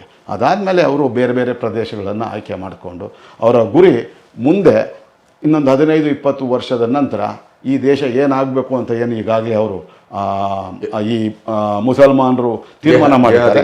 ಆ ರೀತಿಯ ಒಂದು ಈ ದೇಶದ್ರೋಹಿ ಮುಸಲ್ಮಾನರು ಏನು ತೀರ್ಮಾನ ಮಾಡಿದ್ದಾರೆ ಆ ರೀತಿಯ ಒಂದು ಇದಕ್ಕೆ ಒಳಪಟ್ಟು ಅವರೆಲ್ಲ ಬರ್ತಾ ಇರ್ತಾರೆ. ಒಂದು ಕಡೆ ಪಾಕಿಸ್ತಾನಿ ಪ್ರಜೆಗಳಾದರೆ, ಒಂದು ಕಡೆ ರೋಹಿಂಗ್ಯಾಗಳಾದರೆ, ಎಲ್ಲದಕ್ಕಿಂತ ದೊಡ್ಡ ಮಟ್ಟದಲ್ಲಿ ಭಾರತವನ್ನು ಪ್ರವೇಶ ಮಾಡಿ ಕಾನೂನು ಬಾಹಿರವಾಗಿ ಇಲ್ಲಿನ ಪ್ರಜೆಗಳ ರೂಪದಲ್ಲಿ ವಾಸ ಮಾಡ್ತಾ ಇರ್ತಕ್ಕಂಥವರೇ ಬಾಂಗ್ಲಾದೇಶದ ನುಸುಳ್ಕೋರು. ಅದರಲ್ಲಿ ಇವರು ನಿಮ್ಮ ಪ್ರಧಾನಮಂತ್ರಿ ಯಾರು ಅಂದರೆ ಶೇಖ್ ಹಸೀನಾ ಅಂತಂದರು. ಯಾಕೆ ತಪ್ಪಿಸ್ಕೊಂಬಂದಿದ್ರು ಹೇಳಿದ್ರು. ಇಲ್ಲಿ ಯಾರು ನಿಮಗೆ ಆಧಾರ್ ಕಾರ್ಡ್ಗಳನ್ನು ಮಾಡಿಕೊಟ್ರು, ರೇಷನ್ ಕಾರ್ಡ್ಗಳನ್ನು ಯಾರು ಮಾಡಿಕೊಟ್ರು, ಪಡಿತರ ಇದು ಮತದಾರರ ಗುರುತಿನ ಚೀಟಿಗಳನ್ನು ವೋಟರ್ ID ಕಾರ್ಡ್ಗಳನ್ನ ಯಾರು ಮಾಡಿಕೊಟ್ರು ಅವರೇ ಸ್ಪಷ್ಟವಾಗಿ ಹೇಳ್ತಾರೆ. ಆ ಸಂದರ್ಭದಲ್ಲಿ ಸ್ಥಳೀಯ ಈ ಕಾರ್ಪೊರೇಷನ್ ಎಲೆಕ್ಷನ್ಗೆ ನಿಂತ್ಕೊಳ್ಳೋಕೆ ತಯಾರಾಗಿ ನಿಂತ್ಕೊಂಡಿದ್ದಂಥ ಒಂದಷ್ಟು ಜನ ದೇಶದ್ರೋಹಿಗಳು ಇವರನ್ನು ಮತದಾರರ ಪಟ್ಟಿಯಲ್ಲಿ ಸೇರಿಸೋದಕ್ಕೆ ತಯಾರಾಗಿ ಒಂದು ಚೀಲ ತುಂಬ KR ಪುರಂ ಉಪಾಯುಕ್ತರ ಕಚೇರಿಯಲ್ಲಿ ಇಟ್ಟಿದ್ದಂಥ 9,500ಕ್ಕೂ ಹೆಚ್ಚು ಫಾರಮ್ 6ಗಳನ್ನು ರೆಡ್ ಹ್ಯಾಂಡಾಗಿ ಹಿಡಿದು ನಾವು ಅದನ್ನೆಲ್ಲ ಇದು ಮಾಡಿದ್ವಿ. ಆಮೇಲೆ ಚುನಾವಣಾ ಆಯೋಗ ಇದನ್ನು ತನಿಖೆ ಮಾಡಿ ವರದಿ ಕೊಡಬೇಕು ಅಂತ BBMPಗೆ ಆದೇಶ ಮಾಡ್ತು. ಅವರು 6 ತಿಂಗಳ ಕಾಲಾವಕಾಶ ಕೊಟ್ಟರು. 12 ವರ್ಷ ಆದರೂ BBMPಯಿಂದ ಇಲ್ಲಿ ತನಕ ತನಿಖಾ ವರದಿ ಚುನಾವಣಾ ಆಯೋಗಕ್ಕೆ ಹೋಗಿಲ್ಲ. ಚುನಾವಣಾ ಆಯೋಗ ಕೂಡ ಅಷ್ಟು ಮೈಮರೆತು ಮಲಗಿದೆ. ಯಾಕೆ ಅಂತಂದರೆ ಭಾರತದ ಲೋಕಸಭೆಯನ್ನು ಪ್ರವೇಶ ಮಾಡುವಂಥ ಲೋಕಸಭಾ ಪ್ರತಿನಿಧಿಯನ್ನು ಆಯ್ಕೆ ಮಾಡೋ ಅಧಿಕಾರ ಕರ್ನಾಟಕ ರಾಜ್ಯ ಇರ್ಬೋದು, ಯಾವುದೇ ರಾಜ್ಯದ ವಿಧಾನಸಭೆಯನ್ನು ಪ್ರವೇಶ ಮಾಡೋ ವಿಧಾನಸಭಾ ಸದಸ್ಯನ ಆಯ್ಕೆ ಮಾಡುವಂಥ ಅಧಿಕಾರ ಕೇವಲ ಭಾರತೀಯರಿಗೆ ಮಾತ್ರ ಇರಬೇಕು, ಭಾರತೀಯ ನಾಗರಿಕರಿಗೆ ಇರಬೇಕು. ಅದು ನಮ್ಮ ಕಾನೂನು. ಆದರೆ ಆ ಎಲ್ಲ ಅಧಿಕಾರವನ್ನು ಅದರ ಜೊತೆಗೆ ಸ್ಥಳೀಯ ಸಂಸ್ಥೆಗಳ ಪಾಲಿಕೆ ಸದಸ್ಯರ ಆಯ್ಕೆಯ ಅಧಿಕಾರವನ್ನು ಕೂಡ ಇವರಿಗೆ ಕೊಡುವಂಥದ್ರ ಮೂಲಕ ದೊಡ್ಡ ಮಟ್ಟದ ದೇಶದ್ರೋಹದ ಕೆಲಸಗಳನ್ನು ಸ್ಥಳೀಯ ಸ್ವಾರ್ಥ ರಾಜಕಾರಣಿಗಳು ಅದ್ರ ಜೊತೆಗೆ ಇವರಿಂದ ಸಿಗುವಂಥ ಚಿಲ್ಲರೆ ಕಾಸುಗಳಿಗೆ ಆಸೆಪಟ್ಟು BBMP ಸೇರಿದಂಗೆ ಸ್ಥಳೀಯ ಸಂಸ್ಥೆಗಳಲ್ಲಿರ್ತಕ್ಕಂಥ ಕಂದಾಯ ಇಲಾಖೆಯಲ್ಲಿ ಕೆಲಸ ಮಾಡುವಂಥ ಅಧಿಕಾರಿ ನೌಕರರು ಮಾಡ್ತಾ ಇರ್ತಕ್ಕಂಥದ್ದು, ಇವ್ರು ಕೊಡುವಂಥ 200 ರೂಪಾಯಿ 300 ರೂಪಾಯಿಗೆ ಆಸೆಪಟ್ಟು ಅವರಿಗೆ ವೋಟರ್ ID ಕಾರ್ಡ್ಗಳನ್ನು ಮಾಡಿಸ್ಕೊಡುವಂಥದ್ದು. ಅದ್ರ ಜೊತೆಗೆ ಆಧಾರ್ ಕಾರ್ಡ್ಗಳನ್ನು ಖಾಸಗಿ ಸಂಸ್ಥೆಗಳಿಗೆ ಮಾಡುವಂಥ ಏಜೆನ್ಸಿಗಳನ್ನು ಯಾವಾಗ ನಿಯೋಜನೆ ಮಾಡಿದ್ರೋ ಅದನ್ನು ಇವ್ರು ದುರ್ಬಳಕೆ ಮಾಡಿಕೊಂಡು ಆ ಖಾಸಗಿ ಏಜೆನ್ಸಿಗಳು ಆಧಾರ್ ಕಾರ್ಡನ್ನು ಮಾಡಿಸ್ಕೊಡುವಂಥ ಖಾಸಗಿ ಏಜೆನ್ಸಿಗಳು ಇವರಿಂದ 500 ರೂಪಾಯಿ 1000 ರೂಪಾಯಿ ಥರ ತೊಗೊಂಡವರಿಗೆ ಆಧಾರ್ ಕಾರ್ಡ್ಗಳನ್ನು ಮಾಡಿಸ್ಕೊಡೋದ್ರ ಮೂಲಕ ಈ 2 ಭಾರತೀಯ ಪೌರತ್ವವನ್ನು ತೋರಿಸುವಂಥ ನಕಲಿ ದಾಖಲೆಗಳನ್ನು ಇಟ್ಕೊಂಡು ಭಾರತೀಯ ಕುಟುಂಬಗಳಿಗೆ ಸಿಗಬೇಕಾಗಿರ್ತಕ್ಕಂಥ ನ್ಯಾಯಬೆಲೆ ಅಂಗಡಿಗಳ ಮೂಲಕ ಸಿಗಬೇಕಾಗಿರ್ತಕ್ಕಂಥ ಪಡಿತರವನ್ನು ಪಡ್ಕೊಳ್ಳೋವಂಥ ಪಡಿತರ ಚೀಟಿಗಳನ್ನು ಇವರು ಮಾಡಿಸ್ಕೊಂಡು ನಮಗೆ ಸಿಗಬೇಕಾಗಿರ್ತಕ್ಕಂಥ ನಮ್ಮ ನಾಗರಿಕರಿಗೆ ಸಿಗಬೇಕಾಗಿರ್ತಕ್ಕಂಥ ಎಲ್ಲ ಪಡಿತರ ಸೌಲಭ್ಯಗಳನ್ನು ಇವರು ಪಡ್ಕೊಳ್ಳೋದ್ರ ಮೂಲಕ ದೊಡ್ಡ ಮಟ್ಟದ ದೇಶದ್ರೋಹದ ಕೆಲಸಗಳನ್ನು ಆಹಾರ ಇಲಾಖೆಯ ನೌಕರರು, BBMP ಸೇರಿದಂಗೆ ಸ್ಥಳೀಯ ಸಂಸ್ಥೆಗಳಲ್ಲಿರ್ತಕ್ಕಂಥ ಕಂದಾಯ ಇಲಾಖೆಯ ಅಧಿಕಾರಿಗಳು, ಹಾಗೆ ನಮ್ಮ ಸ್ಥಳೀಯ ರಾಜಕಾರಣಿಗಳು, ಇವರನ್ನೇ ಮತ ಬ್ಯಾಂಕನ್ನಾಗಿ ನೆಚ್ಚಿಕೊಂಡಿರ್ತಕ್ಕಂಥ ಯಾವ ಪಕ್ಷ ಅಂತ ನಿಮ್ಗೆ ಗೊತ್ತಿರೋವಂಥದ್ದು ಆ ಒಂದು ಪಕ್ಷದ ಕಾರ್ಯಕರ್ತರು, ಅವರ ನಾಯಕರು, ಮುಖಂಡರುಗಳು ಮುಂದೆ ನಮ್ಗೆ ಏನಾದರೂ ಪರವಾಗಿಲ್ಲ, ಈಗ ನನಗೆ ಅಧಿಕಾರ ಬೇಕು, ಅದಕ್ಕೆ ನಾನು ಏನು ಬೇಕಾದ್ರೂ ಮಾಡೋಕ್ಕೆ ತಯಾರಾಗಿದ್ದೀನಿ ಅನ್ನೋ ಒಂದು ದೇಶ ವಿರೋಧಿ ಮನೋಭಾವ ಹೊಂದಿರತಕ್ಕಂಥ ದೇಶದ ಮುಂದಿನ ಪರಿಸ್ಥಿತಿ ಏನಾಗುತ್ತೆ, ನಮ್ಮ ಮುಂದಿನ ಪೀಳಿಗೆಯ ನಮ್ಮ ಮಕ್ಕಳು ಮೊಮ್ಮಕ್ಕಳ ಪರಿಸ್ಥಿತಿ ಏನಾಗಿರುತ್ತೆ ಅಂತ ಯಾವುದು ಯೋಚನೆ ಮಾಡದೆ ಇಂಥ ದೇಶದ್ರೋಹದ ಕೆಲಸಗಳನ್ನು ಮಾಡ್ತಾ ಇರೋಂಥದ್ದು. ನೀವು ಒಂದು ಸಲ ಮಾರತ್ತಹಳ್ಳಿ ರಿಂಗ್ ರಸ್ತೆಯಲ್ಲಿ ಯಾವುದೇ ದೇಶದ ಆಂತರಿಕ ಭದ್ರತೆ ಬಗ್ಗೆ, ನಮ್ಮ ಈಗಿನ ಮುಂದಿನ ಪೀಳಿಗೆಯ ಒಂದು ಸುಸ್ಥಿತಿಯ ಬಗ್ಗೆ ಯೋಚನೆ ಮಾಡುವಂಥ ಯಾರೇ ಆದರೂ ಕೂಡ ಈ ಮಾರತ್ತಹಳ್ಳಿ ರಿಂಗ್ ರಸ್ತೆಯಲ್ಲಿ ನಾನು ಈಗಾಗಲೇ ಹೇಳಿದಾಗೆ ಜಗಸಂದ್ರ ಜಂಕ್ಷನ್ನು, ಮಾರತ್ತಹಳ್ಳಿ ಜಂಕ್ಷನ್ನು, KR ಪುರ ಕೆರೆ, ಹಾಗೆ ಕುಂದಲಹಳ್ಳಿ ಗೇಟು, ಮುನ್ನೇಕೊಳ್ಳಲು, ಕಾಡುಬೀಸ್ನಳ್ಳಿ, ದೇವ್ರ ಬೀಸ್ನಳ್ಳಿ ಮತ್ತು ಚಿಕ್ಕಬೇಗೂರು ಈ ಭಾಗಗಳಲ್ಲಿ ನೀವು ಹೋದರೆ ಸುಮ್ಮನೆ ನೀವೆಲ್ಲೂ ನಿಲ್ಲಿಸ್ಕೊಂಡು ನಿಂಪಾಣಿ ಹೋಗಿ, ರಸ್ತೆ ಎಡ ಬಲ ಎರಡೂ ಭಾಗಗಳಲ್ಲಿ ಲಿಟಿಗೇಷನ್ ಲ್ಯಾಂಡ್ಗಳೆಲ್ಲೆಲ್ಲಿರುತ್ತೆ ಅಲ್ಲೆಲ್ಲ ಇವರು ಆ ಲಿಟಿಗೇಷನ್ ಲ್ಯಾಂಡಲ್ಲಿ ಯಾರ್ಯಾರು ಕೋರ್ಟಲ್ಲಿ ಕೇಸ್ಗಳನ್ನು ನಡೆಸ್ತಾ ಇರ್ತಾರೆ ಅವ್ರಿಗೆಲ್ಲ ಒಂದು ಶೆಡ್ಗೆ ತಿಂಗಳಿಗೆ 2,000 ರೂಪಾಯಿ 3,000 ರೂಪಾಯಿ ಥರ ಕೊಟ್ಕೊಂಡು ಅಲ್ಲಿ ಅಕ್ರಮವಾಗಿ ನಡೆಸಿರ್ತಕ್ಕಂಥದ್ದನ್ನ ನೀವು ಕಣ್ಣಿಂದ ನೀವು ನೋಡ್ಬೋದು. ಎಲ್ಲ ನಮಗೆ ಪ್ರತ್ಯಕ್ಷವಾಗಿ ಕಂಡ್ರು ಕೂಡ ಯಾತಕ್ಕೆ ಸ್ಥಳೀಯ ಪೊಲೀಸರು ಇದರ ಬಗ್ಗೆ ಕ್ರಮ ತಗೊತಾ ಇಲ್ಲ? ಅವ್ರ ಹತ್ರ ಇರ್ತಕ್ಕಂಥ ಪಡಿತರ ಚೀಟಿ ನಿಜವೋ ನಕಲಿಯೋ, ಇವರ ಆಧಾರ್ ಕಾರ್ಡ್ ನಿಜವೋ ನಕಲಿಯೋ, ಇವರ ಪಡಿತರ ಚೀಟಿ ಹೇಗೆ ಮಾಡಿಸ್ಕೊಂಡ್ರು, ಇದರ ಬಗ್ಗೆ ಯಾವುದೋ ತನಿಖೆ ಮಾಡ್ತೀರಾ? ದೇಶದ ಆಂತರಿಕ ಭದ್ರತೆ ಜೊತೆ ಪೊಲೀಸ್ ಇಲಾಖೆ ಕೂಡ ಆಟ ಆಡ್ತಾ ಇದೆ. ಹಾಗೆ ಸ್ಥಳೀಯರು ಇದರ ಈ ವಿಷಯದಲ್ಲಿ ಮೈ ಮರೆತಿರ್ತಕ್ಕಂಥದ್ದು. ಆ ಸ್ಥಳೀಯ ರಾಜಕಾರಣಿಗಳು ಕೆಳಮಟ್ಟದಿಂದ ದೊಡ್ಡ ಮಟ್ಟದ ಬೇರೆ ಬೇರೆ ನಾನು ಶಾಸಕನಾಗಬೇಕು, ನಾನು ಪಾಲಿಕೆ ಸದಸ್ಯನಾಗಬೇಕು ಅನ್ನೋ ಆಸೆ ಇಟ್ಕೊಂಡಿರ್ತಕ್ಕಂಥ ಈ ದೇಶದ್ರೋಹ ಮನಸ್ಥಿತಿಯ ಈ ರಾಜಕಾರಣಿಗಳು ಮಾಡ್ತಾ ಇರ್ತಕ್ಕಂಥದ್ರಿಂದ ಇವತ್ತು ಬೆಂಗಳೂರು ಮಹಾನಗರದ ಪೂರ್ವ ಭಾಗ ಬಹಳಷ್ಟು ನಾನು ಹೇಳುವಂಥದ್ದು ಪೂರ್ವ ಭಾಗ ಬಹಳ ಆತಂಕಕಾರಿ ಪರಿಸ್ಥಿತಿಯಲ್ಲಿ ಇವತ್ತಿದೆ ಅಂತಂದರೆ ತಪ್ಪಾಗಲಾರ್ದು. ಇವತ್ತು ನಿಮಗೆ ಗೊತ್ತಿದೆ ಅವರ ಯಾವ ರೀತಿ ಅವರ ಜನಸಂಖ್ಯೆ ಏರ್ತಾ ಹೋಗುತ್ತೆ ಅಂತ. ನಾನು 2013-14 ನೋಡಿದಾಗ 60-65 ಸಾವಿರ ಜನ ಇದ್ದಂಥದ್ದು ಇವತ್ತು 1 ಲಕ್ಷಕ್ಕೂ ಜಾಸ್ತಿ ಆಗಿದೆ. ಇನ್ನು 5 ವರ್ಷದಲ್ಲಿ ಅದು 3 ಲಕ್ಷ 4 ಲಕ್ಷ ಆಗುತ್ತೆ. ಚಿಕ್ಕಮಗಳೂರು ಮತ್ತು ಕೊಡಗು ಕಾಫಿ ಎಸ್ಟೇಟ್ಗಳು ಇರ್ತಕ್ಕಂಥ ಒಂದು 2-3 ಲಕ್ಷ ಜನ ಇನ್ನೊಂದು 5 ವರ್ಷದಲ್ಲಿ ಅದು 10 ಲಕ್ಷಕ್ಕೆ ಇರುತ್ತೆ. ಅದಾದ ನಂತರ ಅವರ ಪಾಪ್ಯುಲೇಷನ್ ಜಾಸ್ತಿ ಆದಾಗ ಏನಾಗುತ್ತೆ, ಸ್ಥಳೀಯವಾಗಿ ನಾವೆಲ್ಲ ಅಲ್ಪಸಂಖ್ಯಾತರಾಗ್ತೀವಿ, ಅವರು ಬಹುಸಂಖ್ಯಾತರಾಗ್ತಾರೆ. ಅದ್ರ ಜೊತೆಗೆ ಅವರ ಜೊತೆ ಬಹುತೇಕರು ನಾವೆಲ್ಲ ಬೆಂಗಳೂರಿನ ನಾಗರಿಕರು, ಕರ್ನಾಟಕದ ನಾಗರಿಕರು, ನಾವೆಲ್ಲ ವಿದ್ಯಾವಂತರಾಗಿದ್ದೀವಿ. ನಮ್ಮ ಮಕ್ಕಳನ್ನ ಕೂಡ ಸಾಫ್ಟ್ವೇರ್ ಇಂಜಿನಿಯರ್ಗಳಾಗಿಯೇ ಬೆಳಿಬೇಕು, ನಮಗ ಯಾವುದೋ ಒಂದು IT ಕಂಪ್ನಿಲಿ ಉದ್ಯೋಗ ಮಾಡಬೇಕು ಅನ್ನೋದೇ ಉದ್ದೇಶ ಇಟ್ಕೊಂಡು ನಾವು ಮನೆಗೆ 1 ಅಥವಾ 2 ಮಕ್ಕಳು ಇರುವಂಥದ್ದು, ನಮ್ಮ ಮಕ್ಕಳು ಅಮೆರಿಕಾದಲ್ಲಿ ನೆಲೆಸಲಿ, ಆಸ್ಟ್ರೇಲಿಯಾದಲ್ಲಿ ನೆಲೆಸಲಿ ಅಂತ ಒಂದು ಮನಸ್ಥಿತಿಯಲ್ಲಿ ನಾವೆಲ್ಲ ಇರುವಂಥ ಸಂದರ್ಭದಲ್ಲಿ ಇವರು ಸಹಜವಾಗೇನೆ ಅವರು ಎಲ್ಲ ಒಂದು ಇಲ್ಲಿನ ಪರಿಸ್ಥಿತಿಯ, ಇಲ್ಲಿಯ ಸಿಸ್ಟಮನ್ನು, ವ್ಯವಸ್ಥೆಯ ದುರ್ಲಾಭವನ್ನು ಪಡ್ಕೊಂಡು ಅವರು ಲಾಭವನ್ನು ಪಡ್ಕೊಂಡು ಅದರ ಮೂಲಕ ಅವರು ಮಾಡಬಾರ್ದಿರೋ ಕೆಲಸಗಳನ್ನು ಅವರು ಮಾಡ್ತಾ ಇರ್ತಕ್ಕಂಥದ್ದು. ಹಾಗಾಗಿ ಅದರ ಮುಂದೆ ಏನಾಗ್ಬೋದು ಅಂತಂದರೆ ಪಾಕಿಸ್ತಾನ, ಚೀನಾ, ಬಾಂಗ್ಲಾದಂಥ ದೇಶಗಳು ನಮಗೆ ಬಾಹ್ಯವಾಗಿ ನಮಗೆ ಯಾವಾಗಲೂ ನಮಗೆ ಒಂದು ಸವಾಲನ್ನು ಒಡ್ಡುವಂಥ ಕೆಲಸನ ಮಾಡ್ತಾ ಇರುತ್ತೆ. ಮತ್ತು ನಮ್ಮ ಬಾಹ್ಯ ರಕ್ಷಣೆಗೆ ಅದು ಯಾವತ್ತೂ ತೊಡಕನ್ನು ಉಂಟು ಮಾಡ್ತಾ ಇರುತ್ತೆ. ಆದರೆ ಅದಕ್ಕಿಂತಲೂ ದೊಡ್ಡ ಮಟ್ಟದ ಪರಿಣಾಮ ಮುಂದಿನ ದಿನಗಳಲ್ಲಿ, ಮುಂದಿನ ವರ್ಷಗಳಲ್ಲಿ ದೇಶದ ಆಂತರಿಕ ಭದ್ರತೆಗೆ ದೊಡ್ಡ ಮಟ್ಟದ ಸವಾಲನ್ನು ಒಡ್ಡುವಂಥ ಕೆಲಸವನ್ನು ಮಾಡೋದು ಯಾರಾದರೂ ಇದ್ದರೆ ಅದು ಕೇವಲ ಅಕ್ರಮ ಬಾಂಗ್ಲಾ ನುಸುಳುಕೋರು ಮತ್ತು ರೋಹಿಂಗ್ಯಾಗಳು ಅನ್ನೋದನ್ನು ನಾವು ಅತ್ಯಂತ ಸ್ಪಷ್ಟವಾಗಿ ತಿಳ್ಕೊಳ್ಬೇಕಾಗಿರುವಂಥ ಹಿನ್ನೆಲೆಯಲ್ಲಿ ಬೆಂಗಳೂರಿನ ಪ್ರತಿಯೊಬ್ಬ ನಾಗರಿಕನಿಗೆ, ಕರ್ನಾಟಕದ ಪ್ರತಿಯೊಬ್ಬ ನಾಗರಿಕನಿಗೆ, ಭಾರತದ ಪ್ರತಿಯೊಬ್ಬ ನಾಗರಿಕನಿಗೆ ಇರಬೇಕಾಗಿರ್ತಕ್ಕಂಥ ಮೊದಲನೇ ಜವಾಬ್ದಾರಿ ಅಂದರೆ ಇಂಥ ಅಕ್ರಮ ನುಸುಳುಕೋರರ ವಿರುದ್ಧ ಮಾಹಿತಿಯನ್ನು ನೀವು ಅವ್ರ ವಿರುದ್ಧ ಹೋರಾಟ ಮಾಡೋದು ಬೇಡ. ಗೃಹ ಇಲಾಖೆಗೆ, ಕೇಂದ್ರದ ಗೃಹ ಇಲಾಖೆಗೆ, ರಾಜ್ಯದ ಗೃಹ ಇಲಾಖೆಗೆ, ಪೊಲೀಸ್ ಇಲಾಖೆಗೆ ಒಂದು ಕಡೆ ಕೊಟ್ಟರೆ ನಿಮ್ಗೆ ಸಮಾಧಾನ ಆಗೋದಿಲ್ಲ.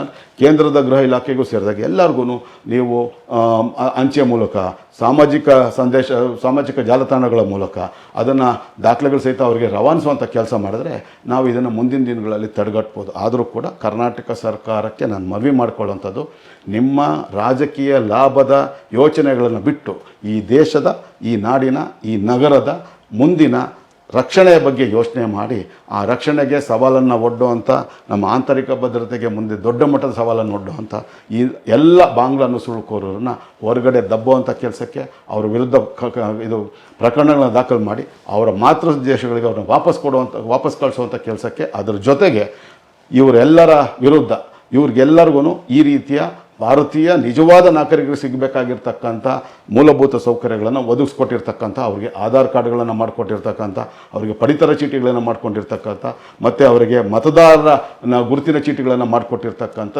ದೇಶದ್ರೋಹಿ ಅಧಿಕಾರಿಗಳು ಮತ್ತು ನೌಕರರು ಮತ್ತು ರಾಜಕಾರಣಿಗಳು ಮತ್ತು ಉದ್ಯಮಿಗಳ ವಿರುದ್ಧ ದೇಶದ್ರೋಹದ ಪ್ರಕರಣಗಳನ್ನು ದಾಖಲು ಮಾಡಿ ನೀವು ಅವ್ರ ವಿರುದ್ಧ ಕ್ರಮ ತಗೊಂಡ್ರೆ ಮುಂದೆ ಯಾರು ಈ ಥರ ಮಾಡೋದಿಲ್ಲ. ಹಾಗಾಗಿ ನಾನೆಲ್ಲ ಹೇಳುವಂಥದ್ದು, ಅದು ಯಾವುದೇ ಪಕ್ಷದ ನಾಯಕರಿರ್ಬೋದು, ಒಂದು ಪಕ್ಷ ಅಂತ ಹೇಳೋಕ್ಕಾಗಲ್ಲ. ನೀವು ನಿಮ್ಮ ಭವಿಷ್ಯವನ್ನು ಯೋಚನೆ ಮಾಡಬೇಡಿ, ನಿಮ್ಮ ಮಕ್ಕಳ, ನಿಮ್ಮ ಮೊಮ್ಮಕ್ಕಳ, ನಿಮ್ಮ ಕುಟುಂಬಸ್ಥರ, ನಿಮ್ಮ ಸಂಬಂಧಿಕರ, ನಿಮ್ಮ ನೆರೆಹೊರೆಯವರ ಮುಂದಿನ ಭವಿಷ್ಯವನ್ನು ಯೋಚನೆ ಮಾಡಿ, ಮುಂದಿನ ನಮ್ಮ ರಾಜ್ಯದ ಸ್ಥಿತಿಗತಿಗಳನ್ನು ಯೋಚನೆ ಮಾಡಿ ಅಂತ ಹೇಳಿ ನಾನು ಅವರಲ್ಲಿ ಮನವಿ ಮಾಡಿಕೊಂಡು, ಪಕ್ಷಾತೀತವಾಗಿ ಪಕ್ಷಭೇದ ಮರೆತು ನೀವು ಇವರ ವಿರುದ್ಧ ಕ್ರಮಕ್ಕೆ ಮುಂದಾದರೆ ಎಲ್ಲ ಒಂದು ಕಡೆ ಸರಿ ಹೋಗುತ್ತೆ. ನಾವಂತೂ ಇದಕ್ಕೆ ಸಂಬಂಧಪಟ್ಟಾಗಿ ಈಗಾಗಲೇ 2015ರಲ್ಲಿ ನರೇಂದ್ರ ಮೋದಿಯವರು ಈ ದೇಶಕ್ಕೆ 2013ರಲ್ಲಿ ಕೊಟ್ಟಿದ್ವಿ, ಯಾವುದೇ ಪ್ರಯೋಜನ ಆಗಿರಲಿಲ್ಲ.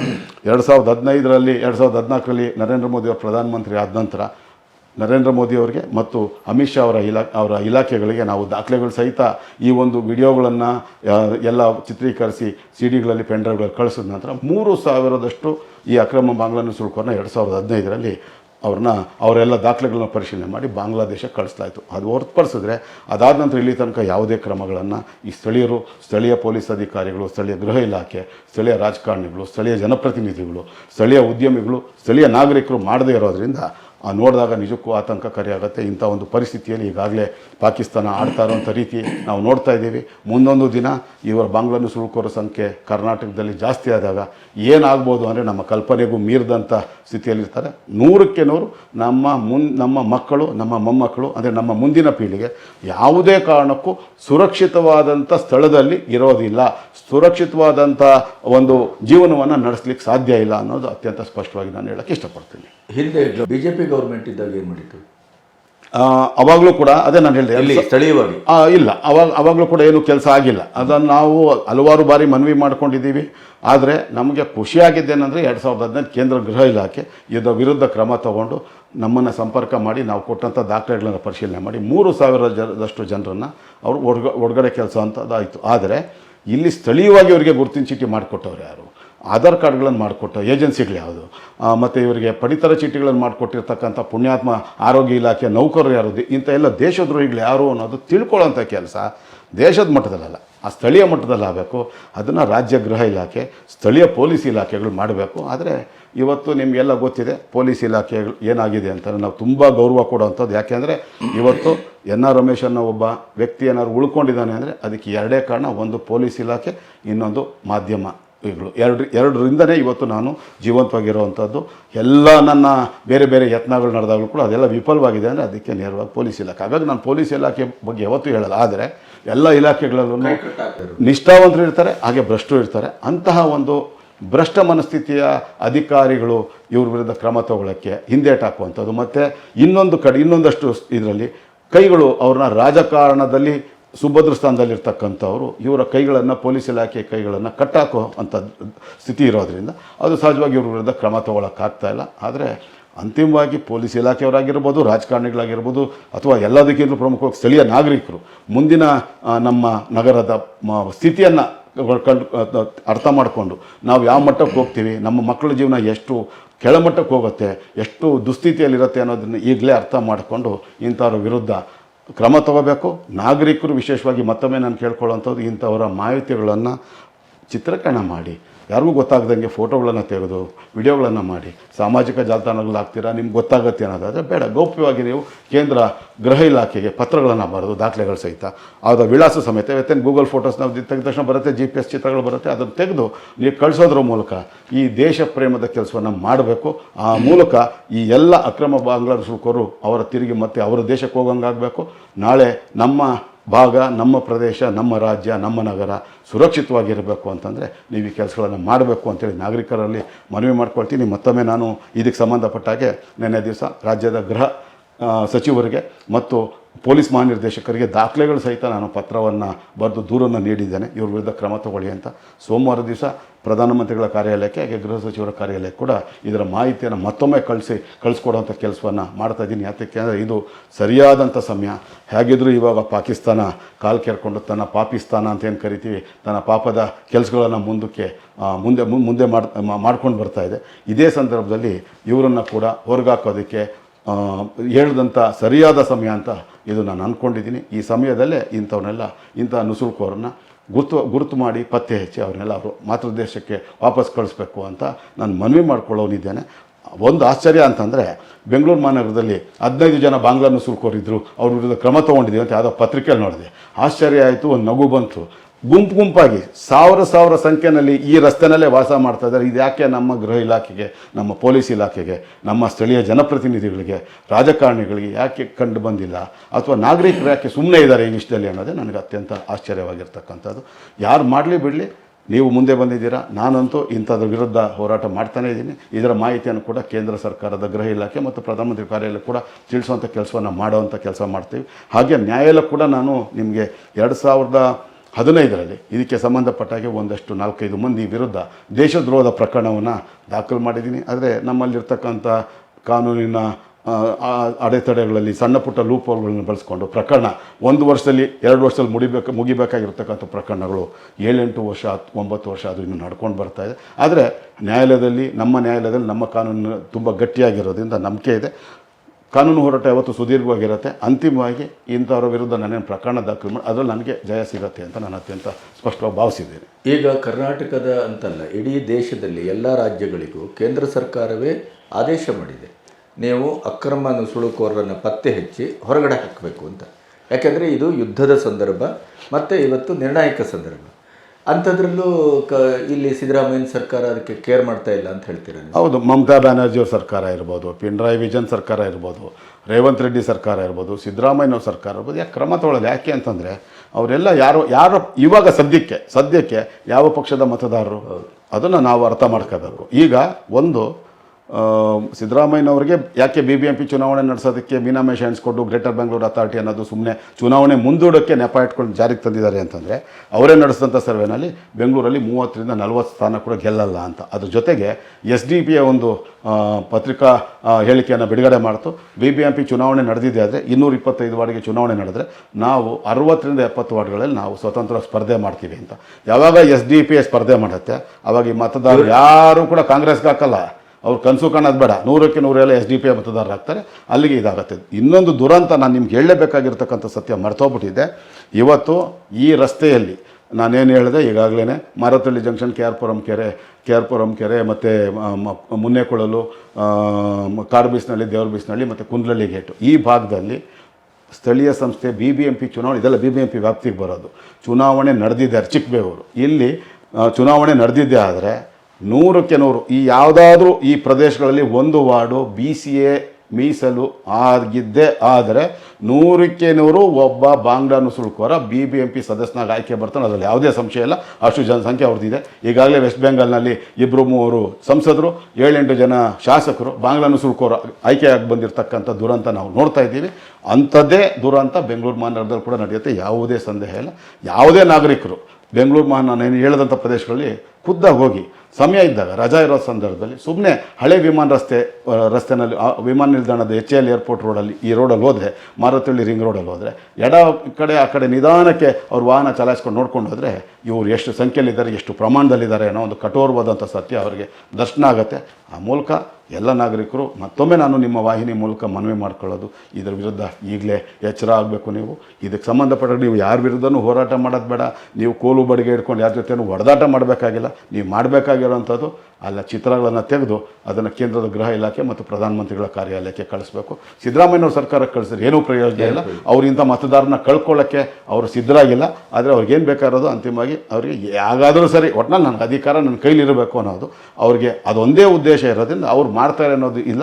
ಕೇಂದ್ರ ಸರ್ಕಾರಕ್ಕೆ ಆ ಮಾಹಿತಿಯನ್ನು ಕೊಡುವಂಥ ಕೆಲಸವನ್ನು ನಾಗರಿಕರು ಮಾಡಬೇಕು. ಕನಿಷ್ಠ ಇವತ್ತು ನಾವೆಲ್ಲ ದೇವರ ಸ್ಥಾನದಲ್ಲಿ ನೋಡುವಂಥದ್ದು 3 ಜನನ ನಾವು ನೋಡ್ತೀವಿ, ನಾಗರಿಕರು, ನಮ್ಮ ದೇಶದ ನಾಗರಿಕರು.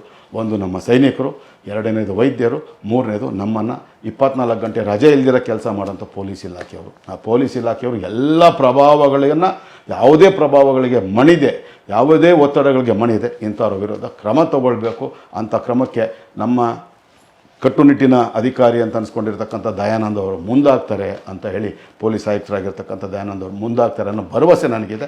ಆ ಕೆಲಸವನ್ನು ಮಾಡಬೇಕು. ನಿಮ್ಮ ವಾಹಿನಿಯ ಮೂಲಕ ರಾಜಕಾರಣಿಗಳು, ಸ್ಥಳೀಯ ರಾಜಕಾರಣಿಗಳು, ವಿಶೇಷವಾಗಿ ಆಮೇಲೆ ಪೊಲೀಸ್ ಇಲಾಖೆಯವರು, ಕೇಂದ್ರದ ಗೃಹ ಇಲಾಖೆ, ಇಂಥವರ ಗಮನ ಸೆಳೆಯುವಂಥ ಕೆಲಸವನ್ನು ನೀವು ಮಾಡ್ತೀರಾ ಅಂತ, ಅದ್ರ ಜೊತೆಗೆ ಇಂತಹ ಒಂದು ಅಕ್ರಮ ನುಸುಳುಕೋರರಿಗೆ ಕಾನೂನುಬಾಹಿರವಾಗಿ ಎಲ್ಲ ಮೂಲಭೂತ ಸೌಕರ್ಯಗಳನ್ನು ನೈಜ ಭಾರತೀಯರಿಗೆ ಸಿಗಬೇಕಾಗಿರ್ತಕ್ಕಂಥ ಸೌಲಭ್ಯಗಳನ್ನು ಒದಗಿಸ್ಕೊಟ್ಟಿರ್ತಕ್ಕಂಥ ಭ್ರಷ್ಟರು, ದೇಶದ್ರೋಹಿಗಳಿಗೆ ಕಾನೂನು ರೀತಿ ಕ್ರಮ ಆಗಲಿಕ್ಕೆ ನಿಮ್ಮ ವಾಹಿನಿ ಕೂಡ ಒಂದು ಮುಂದಾಗತ್ತೆ ಅನ್ನೋದು ನಾನು ಭಾವಿಸ್ತೀನಿ. ಅಲ್ಲಿ ಹೋದಾಗ ನಿಮಗೆ ಅಲ್ಲಿಯ ವಿಚಿತ್ರ ಘಟನೆಗಳೇನು? ಅವರು ಇಲ್ಲ, ಅವ್ರು ನೇರವಾಗಿ ನೀವು ನೋಡಿ, ನೀವು ವೈದ್ಯರನ್ನ ಭೇಟಿ ಮಾಡ್ತೀರ, ನಿಮ್ಗೆ ಹುಷಾರ್ ತಪ್ಪರೆ ನಾವು ಯಾರು ಹೋಗಲ್ಲ ಅಂತೇಳಿ ಅಲ್ಲೇ ಒಬ್ಬ ಅವನು ನಾವು ನೋಡಿದಾಗ ಅವ್ನು ಸ್ನಾನ ಮಾಡಿ ಒಂದು ತಿಂಗಳಾಗೋಗ್ಬಿಟ್ಟಿತ್ತು. ಯುನಾನಿ ವೈದ್ಯ ಅಂತಾರೆ. ಅವ್ನು ಟೇಬಲ್ ಹಾಕ್ಕೊಂಡು ಯಾವುದೋ ಅರವಳಿಕೆಗಳು ಅದು ಇದು ಇಟ್ಕೊಂಡು ಅವನೇ ತಯಾರು ಮಾಡಿರೋಂಥ ಔಷಧಿಗಳನ್ನು ಇಟ್ಕೊಂಡು ಅವ್ನು ಕೂತಿರ್ತಾನೆ. ಅವನ ಹತ್ರ ಹೋಗ್ತಾರೆ. ಮತ್ತು ಸಿಗರೇಟ್ ಸಮೇತ ಅವ್ರು ಯಾವುದು ಇಲ್ಲಿನ ನಮ್ಮ ದೇಶದಲ್ಲಿ ತಯಾರಾಗುವಂಥ ಸಿಗರೇಟ್ಗಳನ್ನು ತೊಗೊಳ್ಳಲ್ಲ. ಅಲ್ಲಿಂದ ಅವರು ಆಮದು ಮಾಡ್ಕೊಳ್ಳುವಂಥ ಸಿಗರೇಟ್ 10 ರೂಪಾಯಿ 10 ಪೈಸೆ ಇತ್ತು ಸಿಗರೇಟ್. ಒಂದು ಸಿಗರೇಟ್ 10 ಪೈಸೆ ನಾವು ಕೇಳಿದಾಗ ಇವಾಗ ಒಂದು 15 ಪೈಸೆ 20 ಪೈಸೆ ಆಗಿರುತ್ತೆ. 1 ರೂಪಾಯಿಗೆ ಒಂದು 5 ಬರೋವಂಥದ್ದು, 10 ರೂಪಾಯಿಗೆ ಒಂದು ಪ್ಯಾಕೆಟ್ ಬರೋವಂಥದ್ದು, ಈ ಥರದ್ದು ಅವ್ರು ಸಿಗುವಂಥದ್ದು.